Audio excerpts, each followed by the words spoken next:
ਜੀ, ਅੱਜ ਅਸੀਂ ਗੱਲ ਕਰਾਂਗੇ ਕਲਵੰਜੀ ਔਰ ਕਾਸ਼ਨੀ ਦੇ ਉੱਤੇ। ਔਰ ਕਾਸ਼ਨੀ ਇੱਕ ਐਸੀ ਚੀਜ਼ ਹੈ ਕਿ ਜਿਸ ਤਰ੍ਹਾਂ ਬਹੁਤ ਹੀ ਫਾਇਦਿਆਂ ਦੀ ਇੱਕ ਤਾਕਤ ਰੱਖਦੀ, ਔਰ ख़ਾਸ ਤੌਰ 'ਤੇ ਕਲਵੰਜੀ ਦੀ ਤਾਂ ਕਿਆ ਹੀ ਬਾਤ ਹੈ। ਜਦੋਂ ਕਿ ਕਲਵੰਜੀ ਦੇ ਹਵਾਲੇ ਨਾਲ ਗੱਲ ਕੀਤੀ ਜਾਏ ਔਰ ਕਲਵੰਜੀ ਦੇ ਉੱਪਰ ਇਤਨਾ ਜ਼ਬਰਦਸਤ ਕੰਮ ਕੀਤਾ ਜਾ ਸਕਦਾ। ਕਲਵੰਜੀ ਨੂੰ ਮੁਖਤਲਿਫ ਅਮਰਾਜ਼ ਦੇ ਉੱਪਰ ਜਦੋਂ ਦਿੱਤਾ ਜਾਂਦਾ ਤੇ ਇਹਦਾ ਰਿਜ਼ਲਟ ਜਦੋਂ ਸਾਹਮਣੇ ਆਉਂਦਾ ਔਰ ਬੰਦਾ ਖੁਦ ਪਰੇਸ਼ਾਨ ਹੋ ਜਾਂਦਾ ਕਿ ਅੱਲਾ ਨੇ ਇਹਦੇ ਵਿੱਚ ਕਿਤਨੀ ਅੱਛੀ ਤਾਕਤ ਰੱਖੀ। ਔਰ ख़ास ਤੌਰ 'ਤੇ ਜਦੋਂ ਕਲਵੰਜੀ ਦਾ ਅਸੀਂ ਸ਼ੂਗਰ ਦੇ ਵਿੱਚ ਇਸਤੇਮਾਲ ਕਰਨੇ ਹਾਂ ਔਰ ਕਲਵੰਜੀ ਦੇ ਫਾਇਦਿਆਂ ਨੂੰ ਜਾਣਦੇ ਹਾਂ ਜਾਂ ਕਲਵੰਜੀ ਦੇ ਬਹੁਤ ਸਾਰੇ ਜਿਹੜੇ ਫਾਇਦੇ ਨੇ ਉਹ ਸਾਹਮਣੇ ਆਉਂਦੇ ਨੇ ਤੇ ਬੰਦਾ ਖੁਦ ਹੈਰਾਨ ਹੋ ਜਾਂਦਾ ਹੈ ਕਿ ਅੱਲਾ ਨੇ ਇਹਦੇ ਅੰਦਰ ਕਿਸ ਕਦਰ ਸ਼ਫਾ ਰੱਖੀ ਔਰ ਕਿਸ ਕਦਰ ਇਹਦੇ ਵਿੱਚ फ़ायदा है।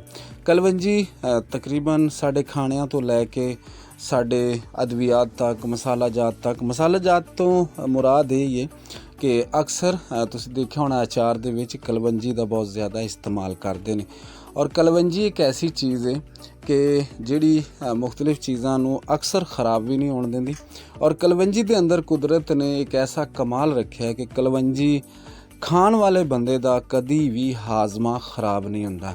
ਤੇ ਜਦੋਂ ਹਾਜ਼ਮਾ ख़राब ਨਹੀਂ ਹੁੰਦਾ ਤੇ ਫਿਰ ਉਹ ਬੰਦਾ ਕਿਵੇਂ ਬਿਮਾਰ ਹੋਏਗਾ। ਔਰ ਕਲਵੰਜੀ ਦੀ ਅਗਰ ਆਫਾਦੀਅਤ ਨੂੰ ਜਾਣ ਲਈਏ ਤੇ ਕਲਵੰਜੀ ਇੱਕ ਐਸਾ मैं समझना कि हर उस चीज़ के उपर काम करती है कि जिहड़ी साडी सेहत के हवाले नाल ज़रूरी चीज़ां हुंदियां। अगर इस्लाम के हवाले नाल गल कीती जाए तो इस्लाम दे विच भी कलवंजी का एक मकाम है और अल्लाह ताला ने और अल्लाह ताला दे नबी सल्लल्लाहु अलैहि वसल्लम दी ज़ात ने साढ़े वास्ते बहुत इहदे विच शफा दसी है। और इस तरह ही अगर काशनी के हवाले नाल गल कीती जाए तो काशनी भी इस तरह ही इस्लाम दे विच इहदा एक आला एक मकाम गिनिया जाता है क्योंकि आप सरकार मुहम्मद सल्लल्लाहु अलैहि वसल्लम दे मुँह मुबारक चो जिहड़ी भी चीज़ निकली है यानी कि जो भी उन्होंने फरमा दिता वो सच है, वो दुरुस्त है और 100% नहीं करोड़ हाँ बार वो चीज़ जी है वो दुरुस्त है और ये चीज़ा सामने आईयां ने। आओ चलिए और तुहानू एक वीडियो बहाने और ये नुस्खा बनाने की मुकम्मल तरतीब और मुकम्मल ये मालूमात तुहानू देने और इंशाअल्लाह ताला एक चीज़ ऐसी है कामयाब चीज़ है और बना के और इनू इस्तेमाल करो और तजर्बा करो। ਜਿਹੜੇ ਪੁਰਾਣੇ ਜ਼ਖਮ ਬਣ ਜਾਂਦੇ ਨੇ जिस तरह इंशाअल्लाह ताला फ़ायदा होंदा और बेहतरीन चीज़ है। उम्मीद है कि इंशाअल्लाह वीडियो देख के तुसी नुस्खा बनाओगे और कौम मिलत की खिदमत करोगे।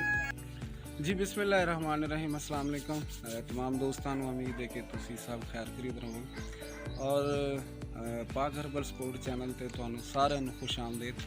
ਅੱਜ ਜਨਾਬ ਅਸੀਂ ਸ਼ੂਗਰ ਦੇ ਹਵਾਲੇ ਨਾਲ ਗੱਲ ਕਰਾਂਗੇ। ਸ਼ੂਗਰ ਕਾਫੀ ਬਿਮਾਰੀ ਜਿਹੜੀ ਇਹ ਪਰੇਸ਼ਾਨ ਕਰ ਰਹੀ ਹੈ ਆਵਾਮ ਨੂੰ ਔਰ ਇਹਦੇ ਵਿੱਚ ਇੱਕ ਸਾਡਾ ਖਾਣ ਪੀਣ ਬੜਾ ਗਲਤ ਹੋ ਰਿਹਾ ਔਰ ਇਸੇ ਤਰ੍ਹਾਂ ਬੇਸ਼ੁਮਾਰ ਚੀਜ਼ਾਂ ਐਸੀਆਂ ਨੇ ਕਿ ਜਿਹੜੀਆਂ ਨੁਕਸਾਨ ਦਾ ਸਬਬ ਬਣ ਰਹੀਆਂ ਤੇ ਇੱਕ ਬਹੁਤ ਹੀ ਜ਼ਬਰਦਸਤ ਨੁਸਖਾ ਜਿਹੜਾ ਹੈ ਉਹ ਤਕਰੀਬਨ ਹਰ ਬੰਦਾ ਆਪਣੇ ਘਰ 'ਚ ਬਣਾ ਕੇ ਇਸਤੇਮਾਲ ਕਰ ਸਕਦਾ ਔਰ ਇਸੇ ਤਰ੍ਹਾਂ ਹੀ ਜਿਹੜੇ ਲੋਕ ਨਹੀਂ ਜਾ ਸਕਦੇ ਕਿਸੇ ਜਗ੍ਹਾ ਤੇ ਉਹ ਆਪਣਾ ਘਰ 'ਚ ਬਣਾ ਕੇ ਇਸਤੇਮਾਲ ਕਰਨ 7 ਤੋਂ 8 दिन इस्तेमाल करन इंशाअल्लाह ताला रिजल्ट उन्होंने सामने होएगा।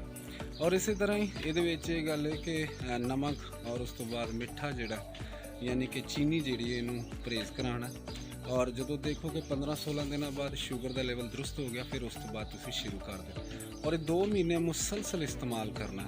अगर 2 महीने तुसी इस्तेमाल कर लेंगे अगर शुगर तुसी ये दवाई छड़ देनी और उस तो बाद फिर देखना कि अगर वधदी है शुगर तो फिर तुसी को 15 दिन इस्तेमाल कर लेना इंशाअल्लाह ताला अल्लाह बेहतर करेगा, दोबारा तुहानू इसकी ज़रूरत नहीं पएगी।